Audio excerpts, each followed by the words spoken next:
मैं देश के बड़े कवि को बुलाना चाहता हूँ। मैं बुलाना किसी और को चाहता था, लेकिन बुलाना किसी और को चाहता हूँ, क्योंकि मैं चाहता हूँ ये महफिल ठहाकों तक जाए। वो देश के बड़े कवि हैं, मेरे छोटे से निवेदन पर बड़ी दूर की यात्रा करके आए हैं। एक जिनका नाम ही है लटूरी लठ। लठ इसलिए है क्योंकि जब वो खड़े होते हैं तो मंच पे लठ गाड़ देते हैं। एक वो बड़ा नाम, वो बड़ा क्यों वो आपको बताएंगे। उनके तर्कश में सारे तीर हैं। अपना पेट पकड़ने के लिए तैयार हो जाइए, आप हंसने के लिए तैयार हो जाइए। मैं प्रणाम करता हूं आप सबको, आदरणीय अनुराग जी और कीर्ति जी को 25वीं सालगिरह की शुभकामनाएं प्रस्तुत करता हूं। हंसने हंसाने के लिए मंगाया गया हूं। मेरी कोशिश रहेगी कि आप हंसें, खिलखिलाएं, आनंद लें। जो लोग खड़े हुए हैं उनसे आग्रह करता हूं कि कोई आप भी उचित स्थान देख करके बैठ जाएं। भगवान ने आपको खड़े होने के लिए पैर दिए हैं, खाने के लिए मुंह दिया है, तो बैठने के लिए कुछ न कुछ तो दिया ही है।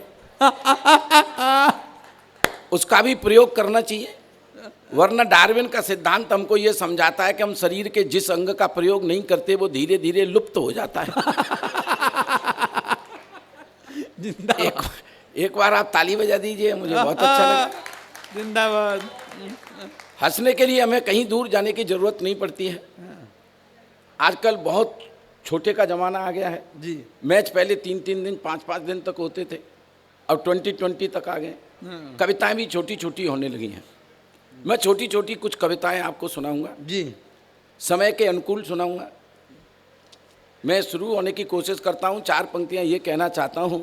आदरणीय कुंवर बेचैन साहब को याद करता हूं कि अब ये उनकी अपनी किस्मत, जो बच रहे निशाने से, मीठे फल वाले पेड़ों को पत्थर मिले जमाने से, दुख के आंसू पीने वालों कुछ ऐसी तदबीर करो, जीना है तो हंसना सीखो चाहे किसी बहाने से। वाह वाह वाह, जिंदाबाद जिंदाबाद। तो ये बहाना है 25वीं सालगिरह का। और मैं गारंटी के साथ कह सकता हूं कि जब आपकी 25 वर्ष पहले शादी हुई होगी तब आप में इतना प्रेम नहीं हुआ होगा। वाह। जो आज मैंने देखा कि आपने एक हाथ में खाने की कोई चीज ली और दोनों ने मिलकर के खा ली। क्या 25 साल पहले भी ऐसा हुआ था? नहीं हुआ था। तो प्रेम पल्लवित होता है, प्रेम बढ़ता है, एक दूसरे के सहयोग से बढ़ता है। मैं यहाँ से शुरू करता हूँ और 4 पंक्तियां सुनिएगा। मैं केवल एक एग्जाम्पल रखता हूँ, सुनो बेबोर भाई। साली ने जीजा से कहा, साली ने जीजा से कहा, जीजा जी मैं पास हो गई, लड्डू खिलाओ। अगली पंक्ति में हंसने का मन करे और शब्द का चमत्कार आप तक पहुंचे तो ठाके से सूचित करना। जी। साली ने जीजा से कहा, जीजा जी मैं पास हो गई, लड्डू खिलाओ। जीजा जी बोले खिलाऊंगा, थोड़ी और पास हो जाओ। जिंदाबाद। वाह। तो अनुराग जी आप ऐसे ही जीजा तो नहीं रहे हैं? अगर ऐसे ही रहे तो एक बार तालियां बजा दीजिएगा। जिंदाबाद। हाँ, बस हंसते रहिएगा। असल में क्या है कि हम लोगों को कवि सम्मेलन की सेटिंग बनानी पड़ती है। सेटिंग तो आप लोग समझते ही होंगे। आजकल तो ये शब्द बहुत पॉपुलर हो गया सेटिंग का। कहीं भी जाओ ये शब्द जरूर सुनने में आएगा। थाने में चले जाओ तो लोग कहते सुनते मिलेंगे, दरोगा जी से सेटिंग हो गई क्या? तहसील में जाओ तो तहसीलदार से सेटिंग हो गई क्या? न्यायालय में जाओ तो लोग कहते सुनते मिलेंगे, वकील साहब ने जज साहब से सेटिंग करवा दी क्या? आजकल तो स्कूल कॉलेजों में चले जाओ तो लड़के लड़कियां आपस में बातचीत करते मिल जाएं, तेरी किसके साथ सेटिंग चल रही है। सेटिंग होती है, फिर एंड्रॉइड मोबाइल पर चैटिंग होती है, और फिर हमारे देश शर्मसार होता है समाचार पढ़कर। लेकिन मैं तो एक दिन ये सोच रहा था, ये सेटिंग शब्द कहाँ से आया होगा। मैं एक रूपक आपको केवल शुद्ध ठाके के लिए, बहन जी बैठ जाओ, आप हंस सकती हैं, वो नहीं आई आज। मैं इसका एक रूपक आपको सुनाता हूं केवल आपके ठाके के लिए। जी। आनंद लेना केवल। जी। ये सेटिंग शब्द कहां से शुरू हुआ होगा? शादी का माहौल है, मैं इसलिए यहीं से शुरू करता हूं। जी दद्दू। ये कहां से शुरू हुआ होगा? लड़का महानगर का है, लड़की किसी गांव की है, दोनों का संबंध तय हो गया है। शादी गांव में होनी है। शादी होती है तो आप लोग सब शादी के फंक्शनों में सम्मिलित होते हैं। शादी का हवन होता है, धूप डाली जाती है, घी डाला जाता है, फेरे होते हैं। दोनों तरफ से पंडित जी बुलाए जाते हैं। लड़के की तरफ से भी पंडित जी होते हैं, लड़की की तरफ से भी पंडित जी होते हैं। गांव का माहौल है, शादी का हवन शुरू हुआ, धूप डाली गई, जैसे ही घी डाला गया, गांव का शुद्ध देसी घी, उसकी खुशबू से जो शहर से पंडित जी आए, उनका खुशबू से ही दिमाग खराब। इतना अच्छा घी काफी दिन से खाया नहीं। खाया क्या, हमने तो देखा तक नहीं। इसमें से कुछ घी मिल जाए तो आनंद आ जाए। दिमाग में घी चल रहा और इधर फेरों के मंत्र शुरू हो गए। ओम गणपते गंताणम गजाननम यजामहे पोष्टे वरदानम घी छोरो घी छोरो घी छोरो। लड़की वाले पंडित जी थोड़ा ऊंचा सुनते थे। उनकी समझ में आया घी छोरो का मतलब घी चोरो, यानी कि घी चुराओ। जो लड़के वाला मंत्र पढ़ता है, बाबूजी ध्यान दिया हो तो वही लड़की वाला भी पढ़ता है। तो इधर लड़की वाले भी पंडित जी शुरू हो गए। ओम गणपते गंताणम गजाननम यजामहे पोष्टे वरदानम घी काहे में चुराऊं, कैसे चुराऊं, काहे में चुराऊं, कैसे चुराऊं। अब जेब में तो चुराया नहीं जा सकता, तो लगे हाथ उन्होंने उपाय बता दिया। ओम भूर्भुवः स्वः तत्सवितुर्वरेण्यम कुल्हड़ में चुरा ले, कुल्हड़ में चुरा ले, कुल्हड़ में चुरा ले। और 2-3 कुल्हड़ घी चुरा चुरा के वहीं चौकी के पास में जहाँ दूल्हा दुल्हन बैठते हैं वहां रख लिया। और वहीं बैठी बैठी नाइन घूंघट की ओट से सब देख रही। नाइन तो समझते ही होंगे आप, वाइफ ऑफ नाऊ। अगर हिंदी में समझे तो प्राकृतिक पत्रकार, अंग्रेजी में समझे तो नेशनल प्रेस रिपोर्टर। जो काम अखबार वालों का होता है समाज में, शादी वाले घर में ठीक वही नाइन का होता है। तो अखबार वाले तो अपना अखबार निकाल लेते हैं। उसने उस समय पर जो गाए जाने वाला गीत जो महिलाओं के द्वारा गाया जाता है, उसने रागात्मक अखबार के रूप में निकाला। आप इसका आनंद लेना और सेटिंग समझ में आ जाए तो मुझे शुरू करना। जी जी, स्वागत है। उसने अपना रागात्मक अखबार निकाला। मेरी पहली भमरिया रे के पंडित मिलके घी चोरे, मेरी पहली भमरिया रे के पंडित मिलके घी चोरे। अब पंडितों का दिमाग खराब। ओ मंतरिक्ष है शांति, रापा शांति, शांति रेवा चंद्रमा शांति, सूर्य शांति, वनस्पति है शांति, औषधि है शांति। हे नाइन तू भी शांत हो जा, आधा तेरा हमारा। तो एक बार थोड़ा ताली बजा दी जाए। जिंदाबाद। तो ये अब सेटिंग थोड़ी सी बन गई है और बस आप इसी आनंद के क्रम को जारी रखना। हंसने के लिए हमें बहुत दूर जाने की आवश्यकता नहीं होती है। छोटे छोटे बच्चों की बातें सुन करके हमको आनंद आने लगता है। जब से ये एंड्रॉयड मोबाइल बाबूजी हमारे हाथों में आया है, हम भाषा से कंगाल होते चले जा रहे हैं। छोटे छोटे बच्चों की भाषा किस तरह से बिगड़ती जा रही है। मैं एक ऐसा छोटा सा व्यंग आप तक पहुंचाता हूँ। जी। पिछले दिनों छोटे बेटे ने कहा, पापा स्कूल में नई मैडम आई है, बहुत हॉट है। अनुभव सुन लो भाई। एंड्रॉइड मोबाइल पे इसके अलावा और शब्द ही नहीं रहे।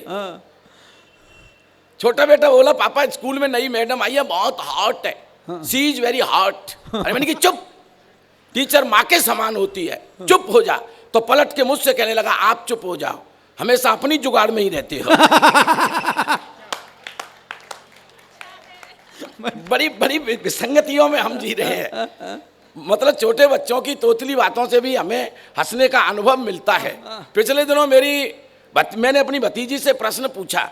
मैंने कि बेटी एक तू बात बता, जब राम जी को वनवास हुआ था तो उनके भाई लक्ष्मण उनके साथ गए, ये तो ठीक है, लेकिन उनके साथ सीता जी भी गई, इसमें क्या सीख है? भाई राम के साथ लक्ष्मण भाई की हैसियत से गए, ये तो ठीक है, लेकिन सीता जी भी गई, इसमें क्या सीख है? तो उसने कहा, अंकल जी इसमें तो बहुत बड़ी सीख है। अगर घर में 3-3 सास हों तो फिर तो जंगल ही ठीक है।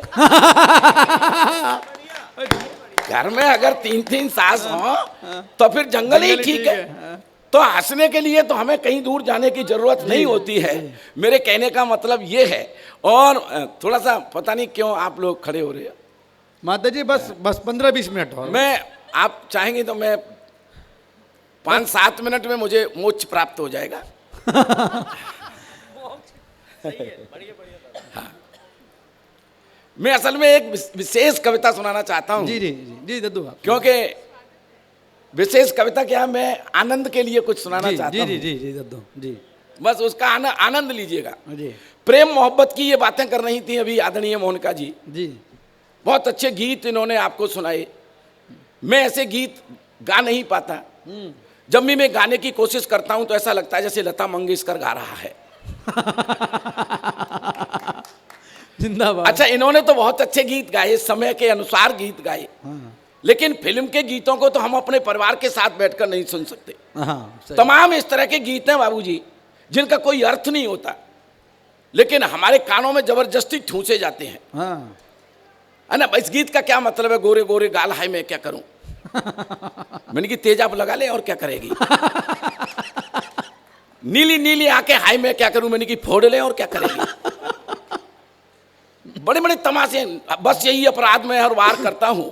आदमी हूं, आदमी से प्यार करता हूं। क्यों आदमी होकर आदमी से प्यार करता है? हिंदुस्तान की औरतें मर गई हैं क्या? तेरे नैना ऐसे बरसे जैसे सावन भादो। मैंने कि तेरे नैना है कि भांकड़ा नागल बांध। बिना मतलब। अच्छा, एक गीत का अर्थ आपने भले ही 50 बार सुना हो, लेकिन आपकी समझ में आज तक उसका अर्थ नहीं आया होगा। मेरा पिया घर आया हो राम जी, मेरा पिया घर आया हो राम जी। और बड़ा उछल उछल के गाती है, मेरा पिया घर आया हो राम जी। अरे मैंने कि पिया तो सबके ही घर पे आते हैं, पड़ोस में किसका जाता है? इसमें इतना उछलने की जरूरत क्या है? मेरा पिया घर आया हो राम जी, मेरा पिया घर आया हो राम जी। फिर मैंने जब दिमाग पर जोर लगाया, मैंने कि इसमें कुछ तो है, कुछ तो है कि जो इतना चिल्ला चिल्ला के गा रही है, मेरा पिया घर आया हो राम जी। बाद में दिमाग पर जोर लगाया, तब जाके समझ में आया कि पड़ोसी का नाम हो राम है। जब पिया घर पे आता है तो हो राम को बताना पड़ता है कि मेरा पिया घर आया हो राम जी, तू मत आ जाना। तो थोड़ा सा ताली बजा दो, पता नहीं क्यों आप लोग। मैं तो केवल हंसाना चाहता हूं जी। और आप। अच्छा, खाना शुरू हो गया है, कोई बात नहीं, खाना खा सकते हैं आप। खाते खाते भी आनंद लीजिए, लेकिन आप लोग सामने बैठ करके सुनेंगे और हंसेंगे, खिलखिलाएंगे तो मुझे अच्छा लगेगा। कुछ गीत तो ऐसे हैं बाबूजी, परिवार के सब बच्चों के साथ बैठकर नहीं सुन सकते। खटिया सरकाले जाड़ो लगे, जाड़े में बलमा प्यारो लगे। मैंने कि गर्मियों में का दुश्मन लगता है। बिना बिना मतलब के गीत है ना। तो मैं ऐसे गीत भी तो नहीं गा पाता। मैं छोटी छोटी कविताएं सुनाता हूँ जी। बस छोटी छोटी कविताओं का आनंद ले लीजिएगा। जी दद्दू। समय की मुझे लग रहा है कि थोड़ी सी जी कमी है, तो मैं सीधे सीधे एक गंजे की शादी उस कविता को सुना देता हूँ। हाँ, अपने नहीं, इन्होंने कही तो अपनी ही है। अच्छा, दूसरे की क्या कहूँ, अपनी ही कहनी पड़ेगी मुझे। बस उसका आनंद ले लीजिए। जी जी दद्दू, जी दद्दू जी। ठीक है, क्योंकि मैं समझ रहा हूँ कविताएं तो और भी मैं बहुत सुनाना चाहता था जी। जहाँ तक मोनिका जी जी। प्रेम की बात है, हाँ तो इस प्रेम के मामले में महिलाओं का दिल बहुत छोटा होता है। भाई साहब, अनुराग भाई साहब, मैं आपकी तरफ हूँ। ऐसा नहीं कि मैं आपके विरोध में हूँ, लेकिन मैं पुरुष के प्यार का समर्थक हूँ। पुरुष दिल से प्यार करता है, हाँ ठीक है ना। महिलाओं का दिल बहुत छोटा होता है प्यार के मामले में, बहुत छोटा, उससे भी छोटा, छोटे से छोटा। केवल 2 लोग रह सकते हैं उसमें, परमेश्वर और पति परमेश्वर। वाह वाह। तीसरे की जगह नहीं होती। आदमी का दिल बड़ा होता है। अब ये तो नहीं कहूंगा अनुराग भाई साहब की तरह, लेकिन बड़ा होता है। 1-2 स्टेपनी की जगह रहती है। आदमी का दिल बड़ा होता है। अच्छा, इसका एक प्रैक्टिकल अनुभव आप करके देखिए।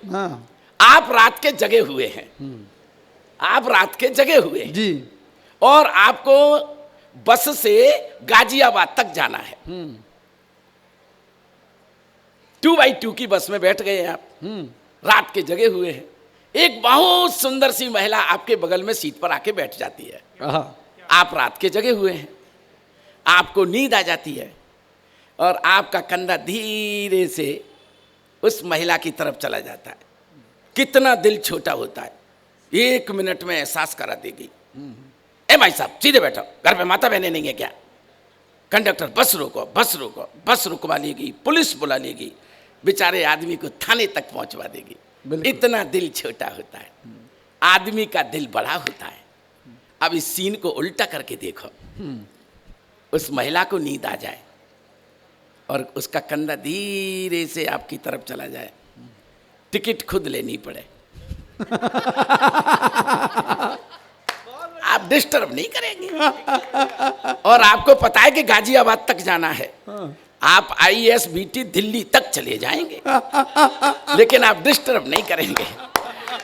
जिंदाबाद। हाँ, तो उसका बस ये मतलब प्रेम की और प्रेम संदेशा हाथ ले। बाबूजी आप बैठो, बाबूजी आप बैठो। आप असल में मैं आपको ही तो सुना रहा हूँ। बस की टिकट लेने चल दी। हाँ। लेकिन आपकी बस की टिकट तो यहाँ रखी हुई है। एक और ताली भाई वाह, बहुत बढ़िया। हाँ। टिप्पणी बढ़िया। जिंदाबाद। बस असल में क्या है कि जो सुनाना चाहते हैं उसकी तरफ से ध्यान भंग हो जाता है, बीच में से कोई आदमी खड़ा हो जाता है तो ऐसा लगता है तुरंत बीज डाला, तुरंत पौधा तैयार हो गया। मैं जिंदाबाद। मैं ताली वाली एक बार बजा दीजिए, जुड़ जाएगा। तो वो बस वो वाली थोड़ी सी बात है, और वैसे कोई विशेष नहीं है। उद्देश्य तो हमारा आपको ठाके पहुंचाना है, आप बस ठाके लेते रहिएगा, आनंद लेते रहिएगा। मैं विशेष उस संस्मरण को सुना देता हूँ जी दद्दू। आदमी, बाबूजी आप भी अपना ध्यान बचपन याद करना, जब कक्षा 6-7 में पढ़ते होते हैं तो जरूर हमारे भविष्य के कुछ सपने होते हैं। कोई सोचता है कि मैं बड़ा व्यापारी बनूंगा, कोई सोचता मैं डॉक्टर बनूंगा, कोई सोचता मैं IAS बनूंगा, कोई सोचता IPS बनूंगा, कोई सोचता है कि मैं सेना में भर्ती हो जाऊंगा। लेकिन मैं जब कक्षा 7 में पढ़ता था और किसी गंजे व्यक्ति को देखता था तो मेरे मुंह में पानी आता था। मैं ये सोचता था कि आखिर मैं गंजा कब बनूंगा। ये रे मेरे बाल मन की भोलेपन की इच्छा थी, भगवान ने जल्दी पूरी कर दी। मैं जवानी में ही गंजा हो गया। अब आपसे क्या छुपाऊं, मैं तो शादी से पहले भी गंजा था। शादी वाले आना शुरू हो गए थे, जैसे अनुराग भाई साहब के शादी वाले आए होंगे तो आपसे मिले होंगे या दादाजी से मिले होंगे। मेरे शादी वाले भी आते तो दादाजी से मिलते, ताऊ जी से मिलते, कभी पापा जी से मिलते। लेकिन मुझे कष्ट तब होता था जब कुछ शादी वाले आकर मेरे ही सामने खड़े हो जाते और हाथ जोड़कर मुझसे कहते, लड़का कहाँ है। उस समय मेरी क्या हालत होती होगी। अब मैं उन्हें कैसे बताता कि मैं ही उम्मीदवार हूं। अंत में एक लड़की वाले आए, पिताजी से मिले। पिताजी गांव के सीधे साधे व्यक्ति हैं, उन्होंने कह दिया देखिए भाई शादी भले ही कर दो, लेकिन लड़का हमारा सर से गंजा है। तो लड़की वालों ने भी कह दिया कोई बात नहीं, तुम्हारा लड़का सर से ही तो गंजा है, हमारी लड़की तो दिमाग से गंजी है। हमारी लड़की दिमाग से गंजी है। तो बात बन गई। नेक के रुपए वुपए दे दिए घर के बड़े लोगों को और लगन का दिन तय हो गया। बस इसका आनंद लेना। जी स्वागत है। लगन का दिन तय हो गया। जिस दिन लगन आती है, आप लोग देखते हैं, लगन जिस दिन आती है घर पे, लड़के वाले एक तरफ बैठते हैं, लड़की वाले एक तरफ बैठते हैं। घर की महिलाएं ढोलक वोलक लेके बैठ जाती है मांगलिक गीत गाने के लिए। हाँ। बहन जी ऐसा ही होता है ना जी, मांगलिक गीत गाने के लिए। हाँ। अब बिल्कुल सिचुएशन तैयार है, लड़के वाले बैठे हैं, लड़की वाले बैठे हैं, घर की महिलाएं ढोलक लेकर के बैठी हुई हैं। ढोलक बजने की आवाज आ रही है लेकिन गीत नहीं आ रहा है कोई। वो महिलाएं गीत नहीं गा रही हैं। गीत क्यों नहीं गा रही हैं, मैंने इसकी रिसर्च की है, ठाका आप तक पहुंचाना चाहता हूं जी। असल में उस समय पे जो गीत गाया जाता है, रघुनंदन फूले न समाय लगन आई हरे हरे लगन। ताली बजा लो आप, ऐसे गीत सुनने को मिलते कहाँ है। रघुनंदन फूले न समाय लगन आई हरे हरे लगन आई मेरे अंगना, ये गीत गाया जाता है। अब वो महिलाएं इस गीत को इसलिए नहीं गा रही कि रघुनंदन यानी कि रामचंद्र जी गंजा थे ही नहीं। अब जब वो गंजा नहीं थे तो मुझ गंजे से रामचंद्र जी की तुलना कैसे करें। एक महिला थी मोनिका दहलवी टाइप, टाइप। उसने बात बनाई और गीत को कुछ इस तरह से गुनगुनाया, उसका आनंद लेना। जी। अपने गंजू फूले न समाए लगन आई, मैं हरे जिंदाबाद। हरे लगन आई मेरे अंगना, और सिर गंजे के जुल्फे सोहे असंभव। इसमें असंभव अलंकार है ना। सिर के गंजे के सर पे कुछ भी होता है, हो सकता है, जुल्फे नहीं हो सकती, क्योंकि जुल्फे आगे के वालों को कहा जाता है। सिर गंजे के जुल्फे सोहे जुओं की भरमार, जुएं पड़ ही नहीं सकते।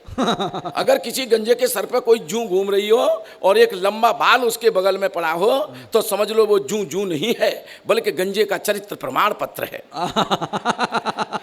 सिर गंजे के जुल्फे सोहे जुओं की भरमार। और अद्भुत था का ब्रज संस्कृति का आप तक पहुंचाता हूं।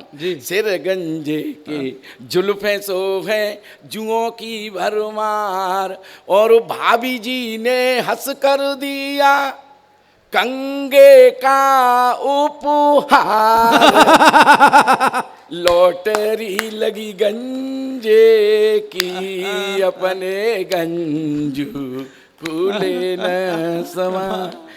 लगन चढ़नी थी तो वो चढ़ी गई। जिस दिन शादी होती है, लड़का घोड़ी पे चढ़ के जाता है लड़की के गांव में या लड़की के दरवाजे पर। उस दिन अरेंज मैरिज में लड़की अपने उस दूल्हे को जरूर देखना चाहती है, छुपते छुपाते किसी भी तरीके से।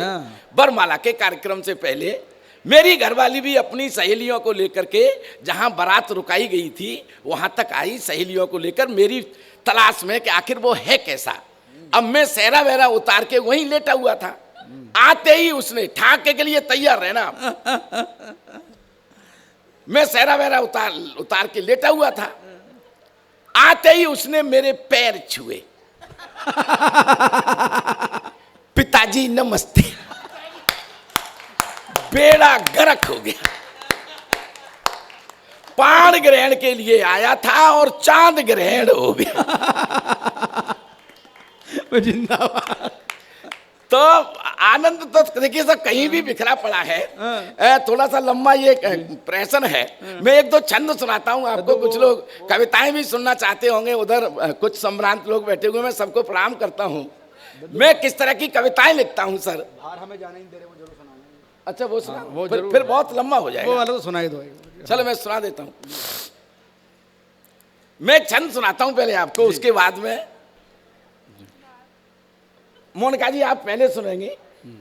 ये जितनी भी महिलाएं बैठी हुई हैं, आप उसका आनंद ले। एक छंद का गाना चाहिए। जी स्वागत स्वागत। अखियन अखियन बतराए गई, अखियन अखियन बतराए गई, फिर आंख की कोर दबाए गई। एक ही छंद में श्रृंगार के दोनों पक्षों का वर्णन करने की कोशिश की है मैंने। संयोग और वियोग। कम ऐसा होता है कि एक ही छंद में दोनों संयोग और वियोग का वर्णन हो जाए। जी। उसका आनंद लेना।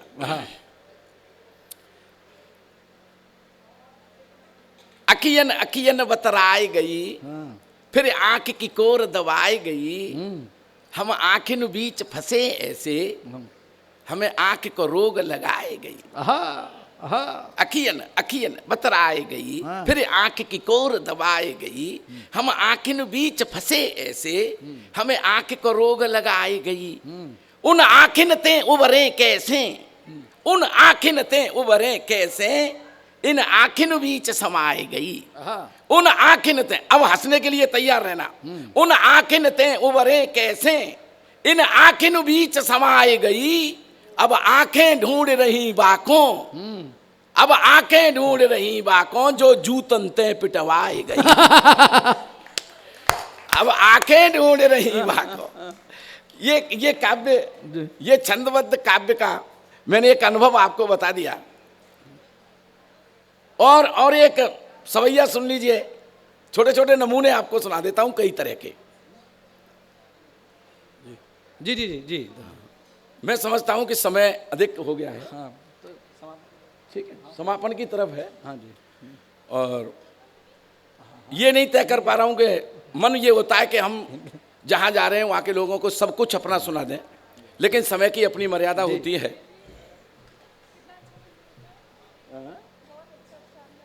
हाँ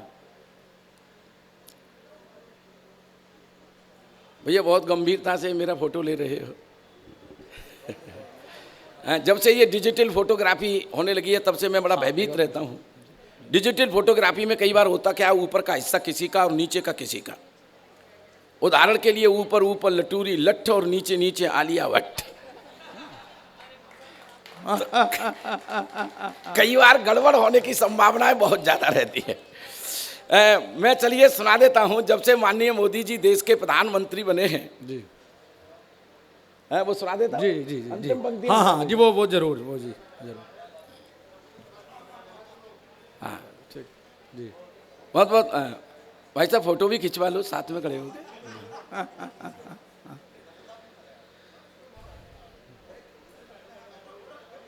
फोटो खींच दे भाई जरा। ये तो आनंद का उत्सव है, ऐसा में कोई, हम तो बिल्कुल पारिवारिक कार्यक्रम की तरह आए हैं भाई साहब, कोई दिक्कत नहीं है जी। और जब तक मन हो तब तक कार्यक्रम को चलाएंगे। और आपने कह दिया कि बस हो गया तो बस हो गया, बहुत ज़्यादा उसमें टेंशन लेने की जरूरत नहीं है, क्योंकि टेंशन देने के लिए तो आपके रिश्तेदार ही होते हैं। जी आइए भाई साहब। चलिए बैठिए भाई साहब। बहुत बहुत अच्छा लगा आपका आगमन। इतने अतिथि देश के मेन मेरिट के, मैं तो समझता हूँ कि सारी बड़ी हस्तियाँ यहाँ हमें जो दिखाई दे रही हैं जी। मैं सबको प्रणाम करता हूँ। और सर, क्योंकि अपन हास्य व्यंग के लोग हैं, राजनीतिक कटाक्ष ज़्यादातर करते हैं जी। एक व्यंग का टुकड़ा है जो किसी मित्र का है, वो मैं आपको सुनाता हूँ। जी जी। किसी मित्र का है वो, मैं फिर अपने एक दो टुकड़े सुना दूंगा। जी। राजनीतिक टुकड़ा एक सुन लीजिएगा, प्रशासनिक सुन लीजिए। हाँ जी। एक पूंजीपति ने एक सूखी रोटी कुछ इस तरह से उछाली। हाँ। एक पूंजीपति ने एक सूखी रोटी कुछ इस तरह से उछाली, कुत्ता सूंघकर चला गया और मेरे देश के दरोगा ने उठा ली। वाह वाह वाह वाह वाह वाह वाह भाई वाह। हाँ हाँ हाँ। ये व्यंग का फ्लेवर है। क्या बात है। एक पूंजीपति ने एक सूखी रोटी कुछ इस तरह से उछाली, कुत्ता सूंघकर चला गया और मेरे देश के दरोगा ने उठा ली। ठहाका तो अगली पंक्तियों पे लेना।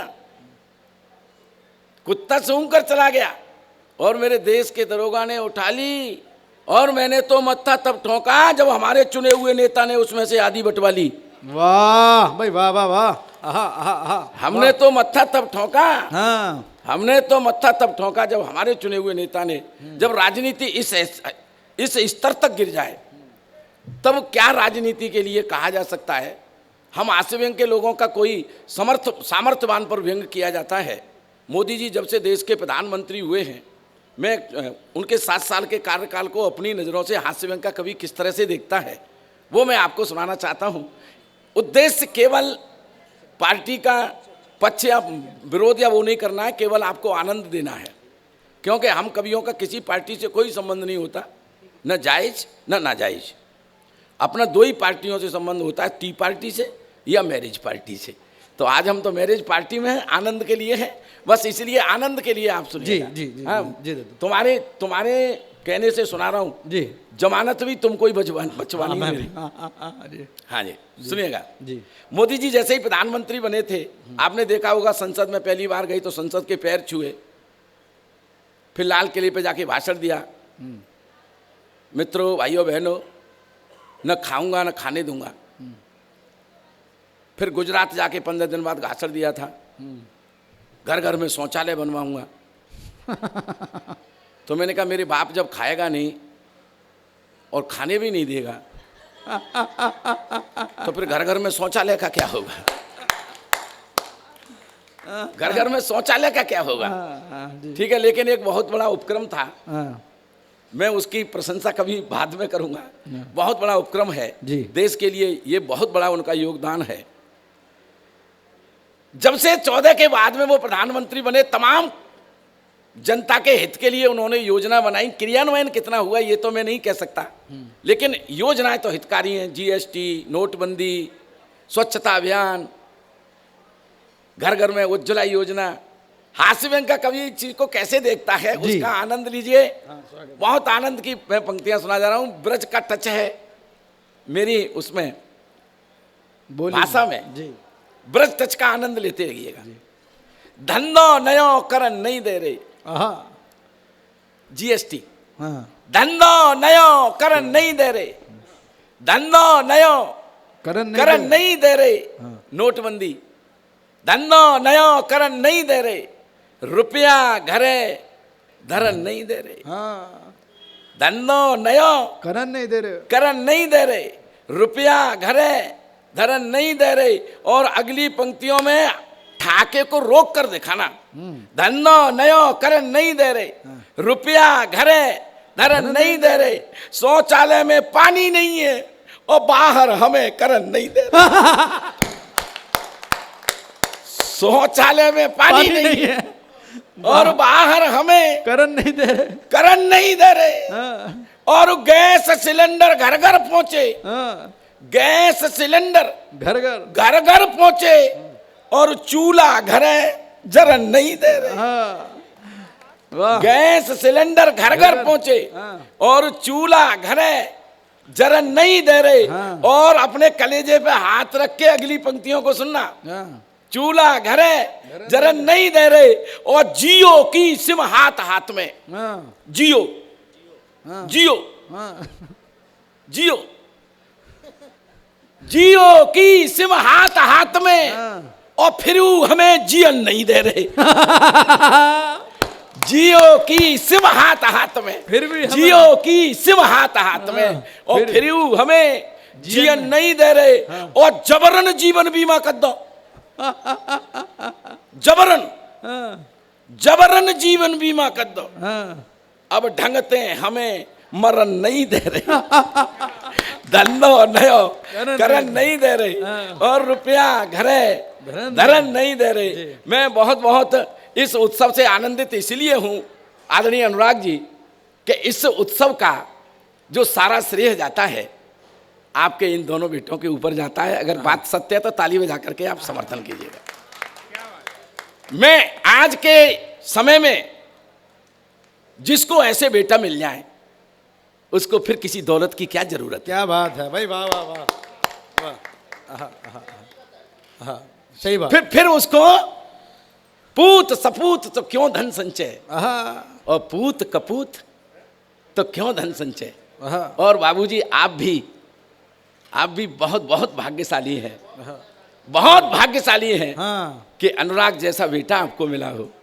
और आपके जो पोते हैं उनका नाम मुझे पता नहीं, यशराज लेकिन यशराज और अनुभव। अनुभव जी। ये दोनों ही जो आपके पोते हैं बिटिया भी ये परी।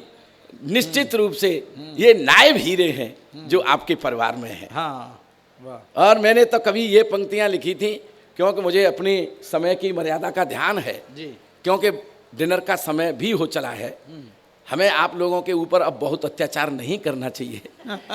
वैसे हम ये जानते हैं कि ये अत्याचार ही हो रहा है, लेकिन हम ये भी जानते हैं कि हंसने से जो योग हो जाता है उससे भूख 4 गुनी हो जाती है और पचाने की क्षमता 100 गुनी बढ़ जाती है। या। तो आप जो भी खाएंगे पच जाएगा। खाना उसी को कहते हैं। इसलिए हमारा उपक्रम है और इस अवसर पर हास्य का कवि सम्मेलन इसीलिए रखा गया है। वरना संबंध होके आंगन में तो दिल से दिल की दूरी है और इस पेट की खातिर पग पग लड़ना हम सब की मजबूरी है। रोना धोना छोड़ साथिया, मुस्कानों के गांव चले, जीना है तो सच कहता हूँ हंसना बहुत जरूरी है। भाई वाह वाह वाह। भाई वाह वाह। जीना है तो सच कहता हूँ हंसना बहुत जरूरी है। मैं इन दोनों आपके पोतों के लिए वैसे तो कहने की आवश्यकता नहीं है, लेकिन फिर भी मेरा मन है क्योंकि कवि सम्मेलन है तो कविता की कुछ बात तो होनी चाहिए। मैं कहना चाहता हूं कि मेरे हाथ में सिर्फ इसलिए कोई दुखी रेखा नहीं है, मेरे हाथ में सिर्फ इसलिए कोई दुखी रेखा नहीं है, माता पिता के अलावा मैंने किसी भगवान को देखा नहीं। भाई वाह वाह वाह। भाई वाह। जिंदाबाद। माता पिता के अलावा मैंने किसी भगवान को देखा नहीं है। न वो मंदिर में जाता है न मस्जिद में जाता है, न वो मंदिर में जाता है न मस्जिद में जाता है, फिर भी पूजा का सामान घर पर रोज लाता है। वाह वाह वाह वाह वाह। ये जो महफिल है ना, सब पूजा के सामान की महफिल है। वाह। वाह, वाह, न वो मंदिर में जाता है, हाँ। न मस्जिद में जाता है, हाँ। फिर भी पूजा का सामान घर पर रोज लाता है। हाँ। पड़ोसियों से पूछा तो पता सिर्फ इतना चला कि वो अपना सब कुछ माता पिता के चरणों में चढ़ाता है। वाह भाई वाह। वो अपना सब कुछ। तो आपके यशराज और आपके अनुभव को मैं विशेष विशेष प्रणाम इसलिए करता हूं कि उन्होंने अपने माता पिता के खुशी की खातिर 25वीं सालगिरह का आयोजन जिद करके या जैसे भी उनका मन हुआ हो, उन्होंने इस उत्सव को मनवाया है। यहाँ से सब प्रेरणा लेकर के जाएं भाई वाह। कि हम अपने माता पिता की खुशी के लिए जो कुछ कर सकते हो करने की कोशिश करें। क्या बात। बस इन्हीं पंक्तियों के साथ सफलता उनको मिलती है जो मन में ठान लेते हैं, हाँ। बड़ों की बात सुनते हैं, उन्हें फिर मान लेते हैं। सफलता सबको मिलती है, आपको भी सफलता मिली है। सफलता सबको मिलती है जो मन में ठान लेते हैं, बड़ों की बात सुनते हैं, उन्हें फिर मान लेते हैं। समय सबको ही मिलता है, ये प्रकृति का नियम है निश्चल, लेकिन बुलंदी वो ही छूते हैं जो वक्त पहचान लेते हैं। भाई वाह वाह। बुलंदी भाई वाह। वही छूते हैं। हाँ, जिंदाबाद। अगर ये 25 साल वाला वक्त नहीं पहचाना होता और बाद में उत्सव करते रहते तो ये सिल्वर जुबली नहीं मनाई जाती, फिर गोल्डन जुबली मनाई जाए, डायमंड जुबली मनाई जाए। बस इसी के साथ में अपनी वाणी को विराम देता हूँ।